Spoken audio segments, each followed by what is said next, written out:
La 15e circonscription du Nord, c'est Bailleul, Hasbrook, Cassel, Steenvoorde. Ce secteur des Flandres compte 121 000 habitants. Il y avait Françoise Ostalier, la députée UMP sortante, mais il y avait également Jean-Pierre Bataille de droite, et donc dissident. Et entre les deux, le soir du 10 juin, à peine 200 voix d'écart. Alors c'est le PS Jean-Pierre Allossery, maire d'Hasbrook, qui vire en tête, avec 37%. La gauche en tête, mais une bonne réserve de voix à droite, alors le suspense reste entier.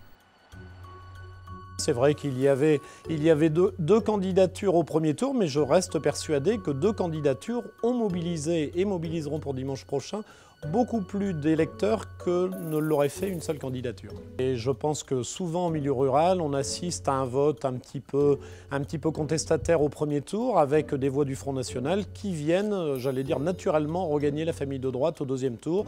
En milieu urbain, c'est peut-être un petit peu plus incertain, mais je pense encore une fois que ces gens nous rejoignent parce que c'est un électorat qui était plus à droite auparavant, qui nous rejoignait très spontanément dès le premier tour et qui là marque une petite colère ou une petite incompréhension au premier tour, mais nous rejoint au second tour.